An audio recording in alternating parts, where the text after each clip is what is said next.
নমস্কার বন্ধুরা, আজ চলে এসেছি আরও একটি নতুন ভিডিও নিয়ে। 14ই মার্চ দোল পূর্ণিমার দিন তুলসী তলায় পুঁতে দিন এই একটি জিনিস। এতে আপনাদের বাড়ি থেকে দূর হবে বাস্তুদোষ এবং আসবে প্রচুর অর্থ। আসুন বন্ধুরা, জেনে নেওয়া যাক সেই জিনিসটি কি। তার আগে বলি বন্ধুরা, আপনাদের কাছে একটাই অনুরোধ, আপনারা ভিডিওটা পুরো দেখুন, একদমই স্কিপ না করে। আর হ্যাঁ বন্ধুরা, আপনারা যারা যারা আমার চ্যানেলে নতুন, অবশ্যই চ্যানেলটিকে সাবস্ক্রাইব করে আমার পাশে থাকবেন। বন্ধুরা, দীপাবলির পর যে উৎসবটি প্রায় সারা দেশে পালিত হয় তা হলো দোল বা হোলি। রঙের উৎসব দোলে নানান রঙের রঙিন হয়ে উঠি আমরা। দোল, হোলি, দোলযাত্রা বা দোল পূর্ণিমা ছাড়া বসন্ত উৎসব নামে এই দিনটি পালিত হয়। প্রতি বছর ফাল্গুন মাসে পূর্ণিমা তিথিতে দোল পালিত হয়। জেনে নিন এবছর কবে পালিত হবে দোল উৎসব। এবছর ফাল্গুনী পূর্ণিমা তিথি পড়েছে আগামী 14ই মার্চ। পূর্ণিমা পড়েছে 13ই মার্চ 2025 বৃহস্পতিবার সকাল 10:35। দোল পূর্ণিমা থাকবে 14ই মার্চ 2025 শুক্রবার বেলা 12:23 পর্যন্ত। উদয়া তিথি অনুসারে পূর্ণিমা পালিত হবে 14ই মার্চ অর্থাৎ শুক্রবার দিন। আগের দিন অর্থাৎ 13ই মার্চ হবে ন্যাড়া পোড়া এবং হোলিকা দহন। 14ই মার্চ বাঙালিদের দোল এবং অবাঙালিদের হোলি দুই একই দিনে পালিত হয়। সেদিন আবার এবছর প্রথম সূর্যগ্রহণ।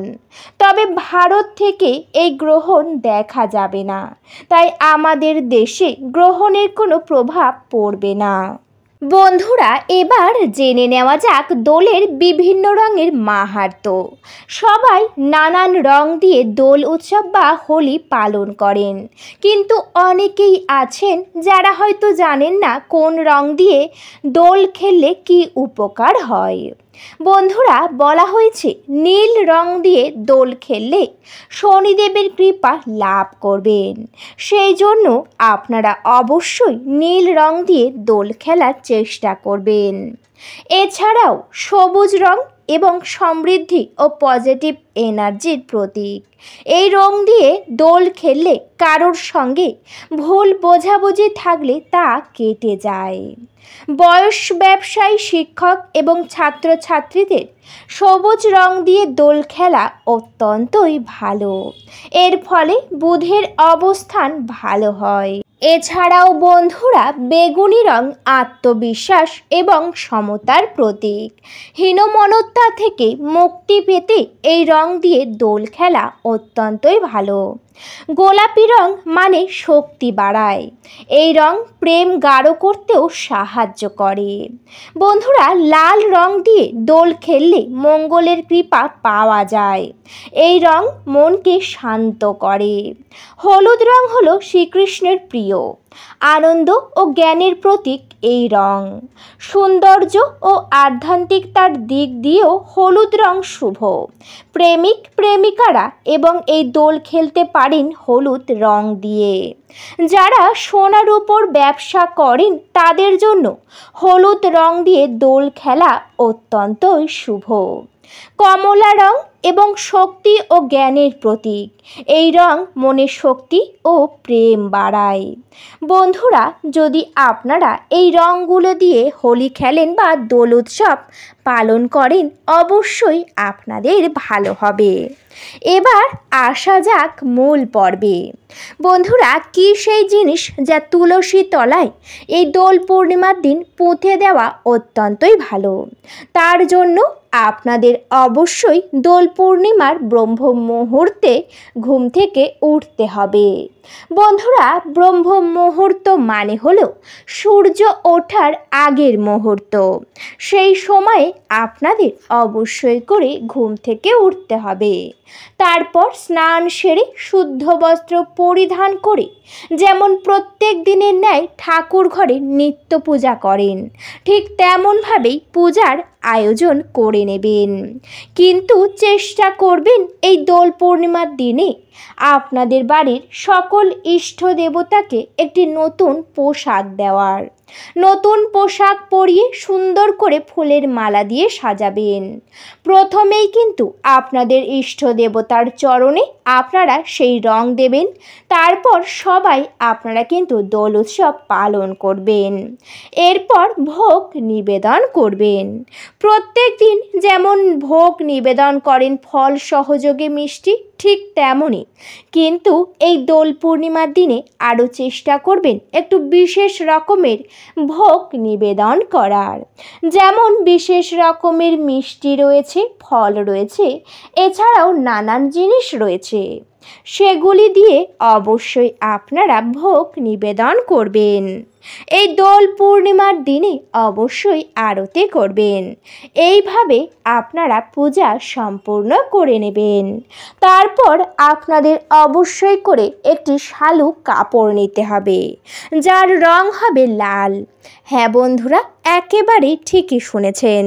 বন্ধুরা, এই কাজের জন্য অবশ্যই লাল রঙের শালুক কাপড় লাগবে। সেই শালুক কাপড়টি যেন অবশ্যই পরিষ্কার পরিচ্ছন্ন হয়। এরপর সেই শালুক কাপড়ের মধ্যে আপনাদের অবশ্যই করে দিয়ে দিতে হবে একটি গাঁটি হলুদ, মানে এক টুকরো শুকনো হলুদ। প্রত্যেক বাড়ির ঠাকুর ঘরে সর্বদাই থাকে, যদি আপনাদের বাড়িতে থাকে সেখান থেকে নেবেন, না হলে বাজার থেকে গিয়ে কিনে নিয়ে আসবেন।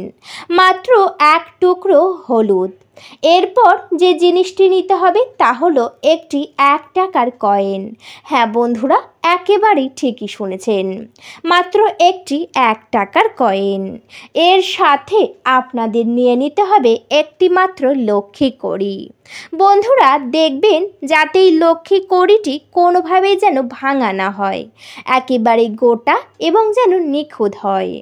এই 3টি জিনিসের উপরে আপনারা সিঁদুরের ফোঁটা দিয়ে দেবেন। এরপর শালুক কাপড়টি একটি পরিষ্কার পাত্রর উপরে বসিয়ে আপনাদের ইষ্ট দেবতার চরণে নিবেদন করবেন। তারপর আপনারা কিন্তু বাড়িতে পূজা সম্পূর্ণ হয়ে যাবার পর কিছুক্ষণ বাইরে থাকবেন, যাতে যে মঙ্গল সামগ্রী অর্পণ করেছেন তাতে যেন সকল দেবদেবীর আশীর্বাদ পড়ে। এরপর কিছুক্ষণ যখন হয়ে যাবে পুনরায় ঠাকুর ঘরে যাবেন। তারপর গিয়ে প্রথমে কিন্তু সকল দেবদেবীর কাছে অনুমতি চেয়ে প্রথমেই ভোগ তুলে নেবেন। তারপর আপনারা অবশ্যই করে যে পাত্রটি অর্পণ করেছেন যাতে মঙ্গল সামগ্রী রয়েছে, সেই পাত্রটি ইষ্ট দেবতার কাছে প্রণাম করে অনুমতি চেয়ে তুলে নেবেন। এরপর সেই পাত্রটি একটি নির্দিষ্ট জায়গায় বসিয়ে শালুক কাপড়টি ভালো করে আপনারা পুঁটলির আকারে বেঁধে নেবেন। যখনই পুঁটলির আকারে বাঁধা হয়ে যাবে, তারপর পুঁটলিটিকে নিয়ে আপনারা যাবেন আপনাদের বাড়ির তুলসী মঞ্চ অর্থাৎ মাতা তুলসীর কাছে। প্রথমেই মাতা তুলসীর কাছে গিয়ে প্রণাম করবেন। ঠিক তারপরে আপনারা অবশ্যই করে অনুমতি চেয়ে নেবেন মাতা তুলসীর কাছে এবং তারপর তুলসী গাছের গোড়াতে একটু মাটি খুঁড়ে নেবেন। এরপর সেই পুঁটলিটিকে অবশ্যই করে আপনারা মাটির মধ্যে দেবেন এবং উপর থেকে মাটি দিয়ে পরিপূর্ণ করে দেবেন। যখনই এই কাজ করা হয়ে যাবে, একবার আপনারা অবশ্যই মাতা তুলসীর নাম করবেন বা আপনাদের ইষ্ট দেবতার নাম অবশ্যই করবেন।